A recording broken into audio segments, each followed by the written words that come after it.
Funding for this program is provided by Annenberg CPB to advance excellent teaching.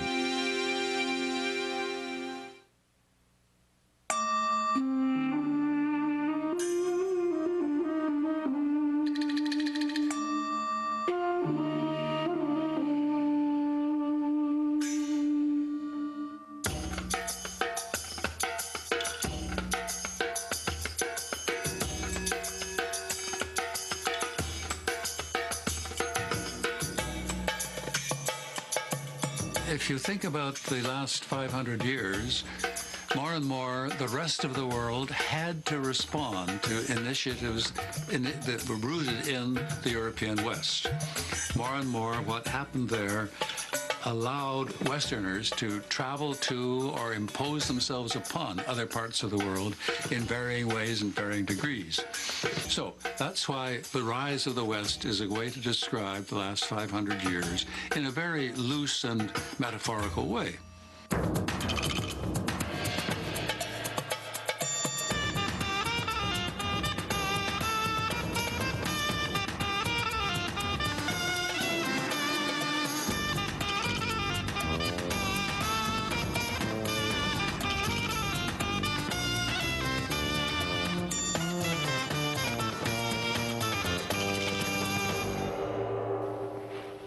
Between about 1500 and 1900, the world was transformed. A world made up of multiple economic and political centers evolved into a global system dominated by Europe. Historians disagree over explanations of how the European West rose to global domination between the 16th and 19th centuries. But historians do agree that the rise of the West is a topic of key importance in world history. The Rise of the West is the title of an influential world history text, subtitled A History of the Human Community. It was written by historian William McNeill and published in 1963. This important work has had a deep and lasting impact on the teaching of world history. I remember in graduate school recoiling when I first read the book, but it was really passed off as a world history textbook. But it was largely about Europe and Europe's domination of the world. And coming to it as a South Asian historian, as an Asian historian, being rather disturbed by an eminent historian passing off the story of Europe as the story of the world. But between this book's first publication in the 1960s and subsequent editions 25 years later, a transformation in historical thinking took place. World historians began telling the story of the rise of the West in a very different way. This dramatic change was reflected in the title of the work in its later editions. The original title, The Rise of the West, was replaced with the original subtitle, A History of the Human Community. This seemingly simple change actually represented a transformation in historical scholarship. By the late 20th century, historians, McNeill included, no longer accepted the rise of the West as the main storyline for world history. And we've come a long way since the early 60s when that book was first written. And McNeill himself has come a long way since writing that book. Well, as when I wrote The Rise of the West, I thought in terms of separate civilizations, each with its own sphere of influence and then interacting, overlapping zones, and movement of ideas back and forth, of technologies back and forth, and the skills and organization back and forth. And that, I think, is not untrue. But it seems to be today it's better to think of the totality of different civilizations lodged within a web of communication and transportation. That means that new experiences, new possibilities, new things can move back and forth perpetually. Until the latter part of the 20th century, world historians had viewed the rise of the West as the logical outcome of progressive developments in European history, as if it were the natural order of things that the West should rise to world dominion. But that rise is now more accurately viewed as an important historical process to be explained in the context of world history, the result of a complex series of circumstances.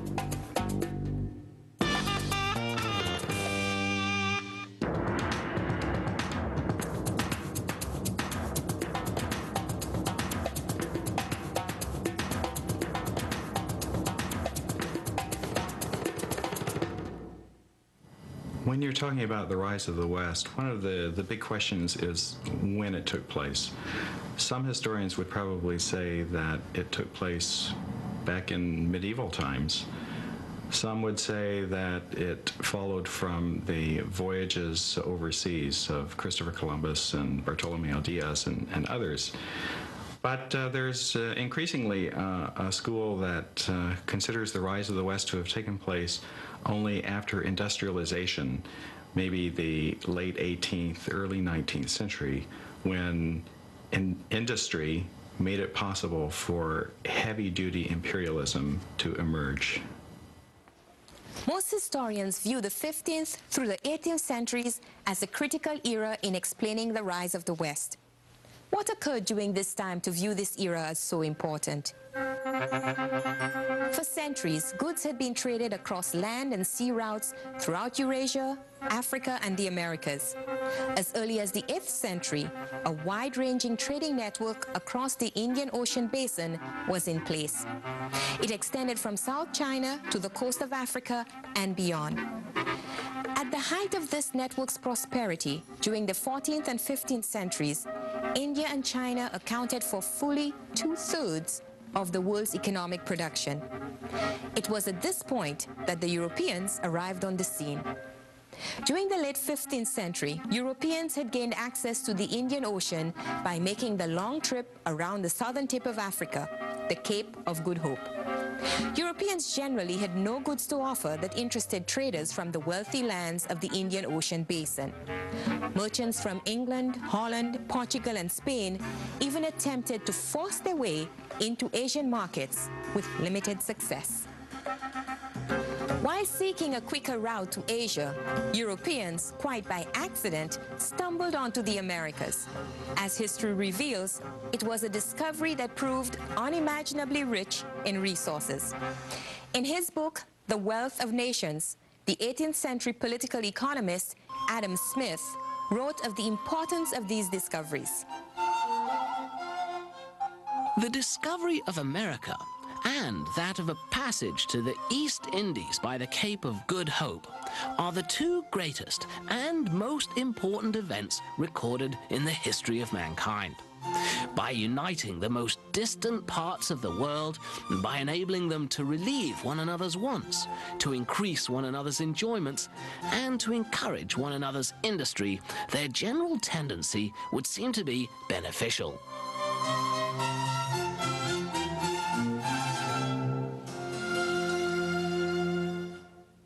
Adam Smith very clearly recognized the significance of the new maritime routes for the commercial development of early modern Europe.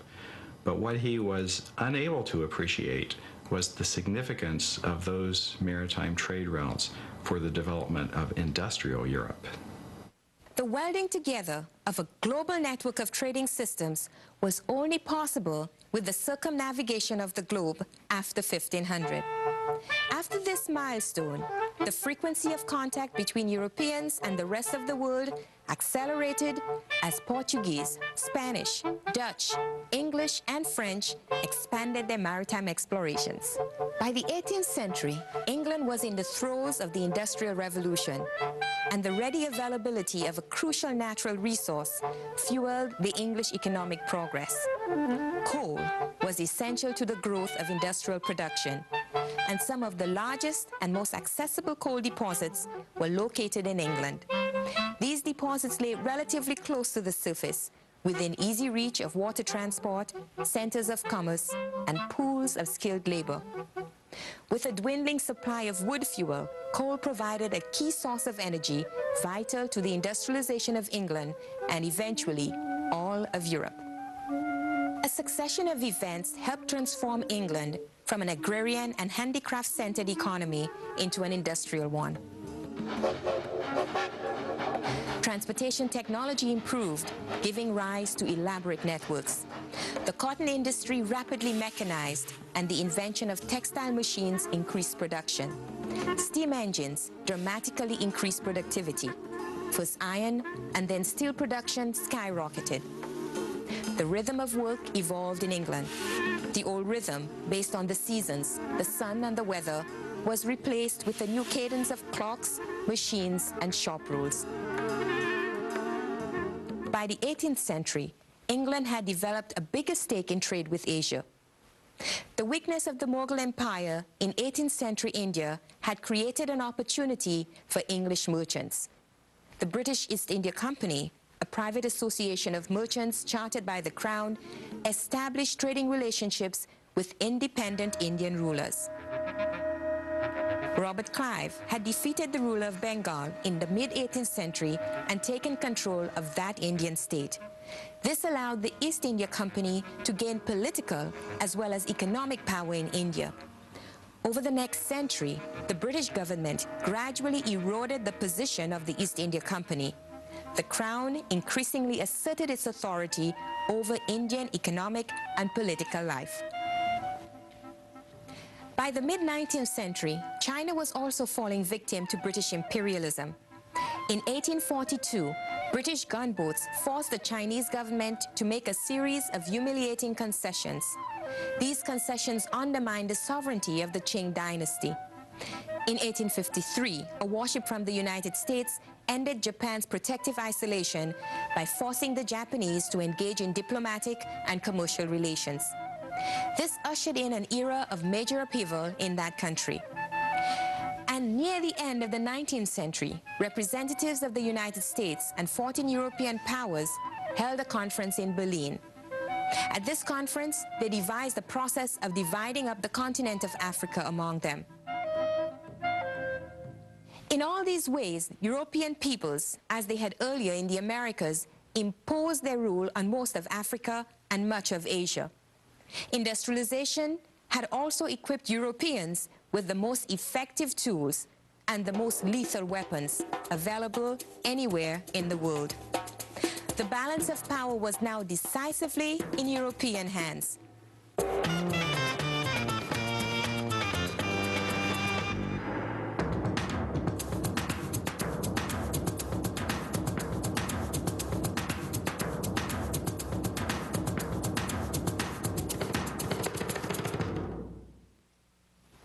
This is the traditional storyline of the rise of the West, explaining European global dominance in the 19th century.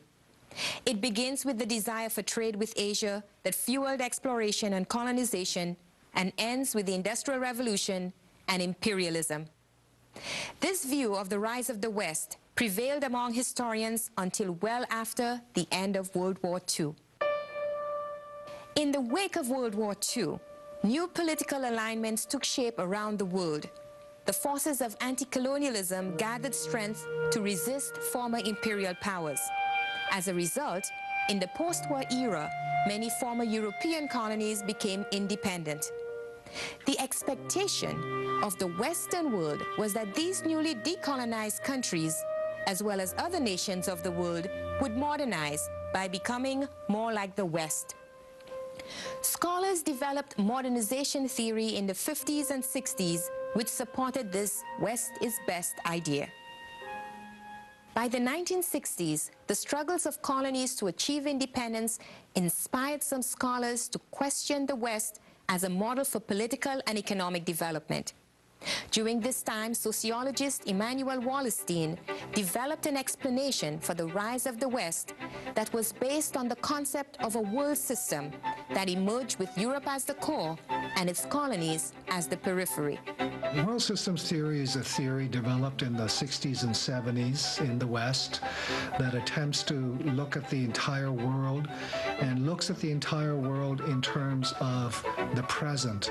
So it tries to explain why has the world become what it has from 1500 onwards, and it sees it largely in terms of the relentless drive of capitalism to reshape the world, and as capitalism develops, so does labor, and what it looks at is the world over an extended period of time.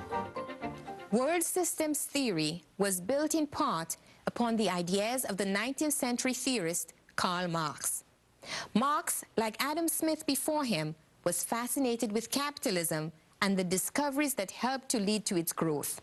However, Marx, who was explaining the sources of revolution, looked at the capitalist expansion of Europe through very different eyes.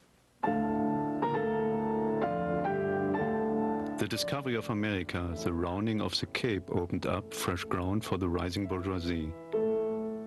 The East Indian and Chinese markets, the colonization of America, trade with the colonies, the increase in the means of exchange and in commodities generally, gave to commerce, to navigation, to industry an impulse never before known, and thereby to the revolutionary element in the tottering feudal society, a rapid development. World systems theory draws on the ideas of Marx and other European critics of capitalism. The Marxist part of it being interest in capitalism, interest in the divisions in labor that capitalism brings about, interest in the hegemony that is exerted by countries that control capital. And so it's very much a systems, a theory that looks at the entire world in terms of the modern history of capitalism.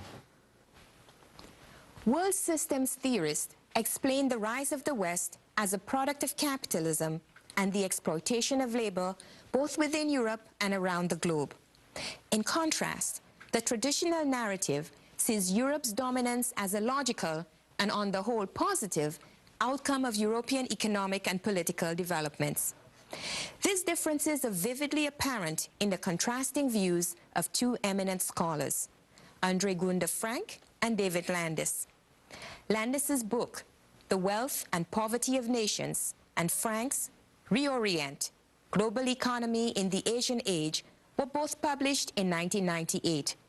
Both address the rise of the West, but with completely different approaches. Landis's view of wealth and poverty of nations was that the European nations had particular technical strengths and institutional organization that enabled them again and again to develop new technologies, to build the markets of the goods that they sold, and to expand in their influence in the world economy in the period from the first maritime voyages around the world. And that the other parts of the world had no equivalent contribution to make. Landis claims that Europeans possessed inherent characteristics, including an extraordinary work ethic that led them to world dominance. In contrast, Frank's background in world systems theory shaped his views of the rise of the West.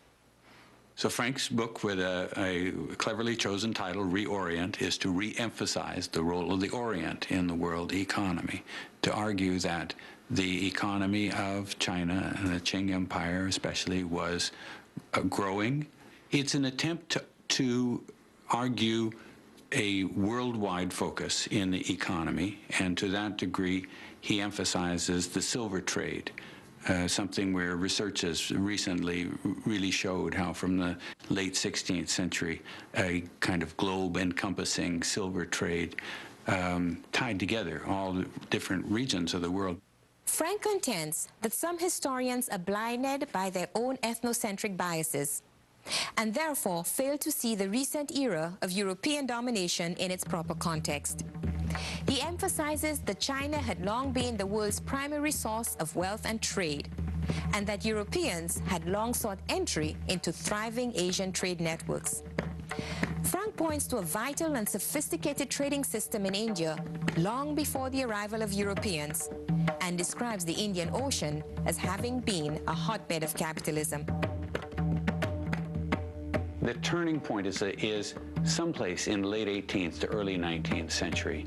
The phrase that Frank used was that Europe got a ticket or hitched the ride on the Asian economic train, that Europeans as traders around the outside of the Asian economy were at a time when there was a cyclical downturn in the Asian economy. The Europeans were able to gather military power and economic power, and someplace at that turn of the 19th century to begin to expand at the expense of the Asian economies. Moving beyond the polarized postures of the Landis-Frank debate, scholars trained in the histories of China, India, and other parts of the world beyond Europe have taken up the challenge of explaining the rise of the West. Some historians have argued that the divergence between China and Europe had little to do with any pre-existing social, economic, or political conditions. They maintain that the primary distinction was in the ability to control mechanical forms of energy, such as the steam engine. On the whole, it appears that China's relative stability may have made it more resistant to adopting untried technologies. Many historians hold that the great divergence between East and West happened only after the Industrial Revolution gave the British the ability to overcome environmental and demographic constraints on further growth, growing population dependent on limited arable lands. The British were able to overcome these constraints because of their convenient supply of coal and their access to abundant resources in the New World through their colonies. Through careful comparative study of crucial factors, such as the proximity of coal deposits or the role played by colonies in supporting the Industrial Revolution and the rise of the West, these scholars have pushed the debate to an even more complex and sophisticated level.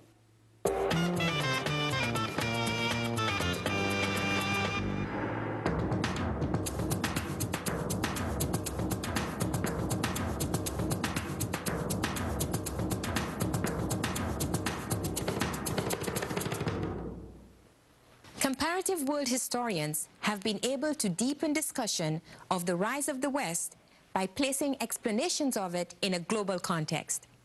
Contemporary historians also use conceptual tools that allow a much more complex understanding of historical causation. Three key concepts are useful in analyzing the causes behind the rise of the West: contingency, accident, and conjuncture. The idea of contingency, as it pertains to the West's rise to power, is that the West's ascendancy was dependent on other developments that happened independently elsewhere in the world and could have taken any number of paths, meaning the rise of the West was not inevitable. For example, one scholar has pointed out the tremendous benefit Europeans received by the so-called discovery of the Americas and sailing around the Cape of Good Hope was contingent on other factors. As it happened, they found vast amounts of silver in the Americas they could use to buy Asian goods, and a supply of slaves in Africa to work New World plantations. In this way, Europe's success in those endeavors and their eventual dominance was contingent on these other conditions outside of Europe. An example of historical accident is the ready availability of coal in England at the dawn of industrialization. Well, there was plenty of coal in China as well as in England. The problem was that the principal deposits of coal in China were way the heck off in the northwestern part of the country, just sparsely populated and not convenient to people who could make use of it. Plus, it was so far away, it was uneconomical even to think about transporting it to regions where people could have made use of it. In England, on the other hand, the coal deposits were situated very conveniently in the neighborhood of people who were able to put it to good use and develop an industrial base with it. Finally, the idea of conjuncture. A conjuncture is a combination of events happening independently that then interact to create a unique historical moment. Scholars give the example of the development of nation-states and industrialization, both occurring in Europe.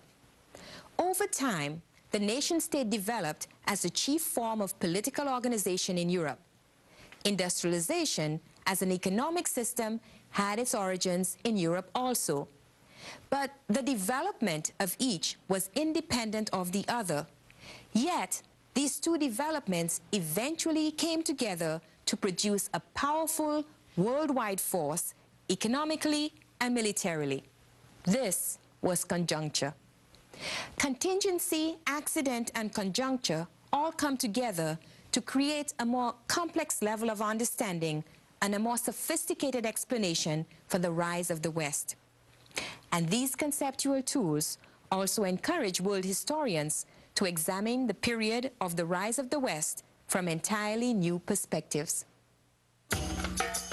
An historian, of course, lives through time himself, and the world changes in the course of a lifetime as long as mine quite drastically, really very drastically. So that your awareness, your sensibilities, your expectations, your consciousness will alter if you keep reading and keep listening and keep talking to people across 60 or 80 years very considerably, so that the observer has as it were, a platform which is constantly transformed by the very fact that he's alive. It's a new world, but it's the same principle. We are communicating with the people around us. The people around us communicate with the people around them. It's a web that's been there from the very beginning of humankind. And it's kept us as one species. It's kept us as one adventure upon Earth. So you're never the same twice. No day you're quite the same person.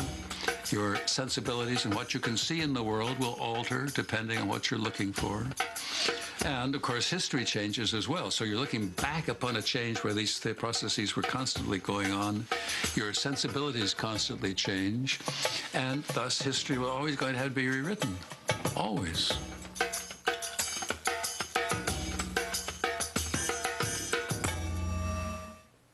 William McNeill's landmark work, The Rise of the West, was but the beginning of a long path toward understanding an important chapter in human history. But it is only one path of many. This chapter continues to be rewritten, and there is, assuredly, more to come.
Funding for this program is provided by Annenberg CPB to advance excellent teaching.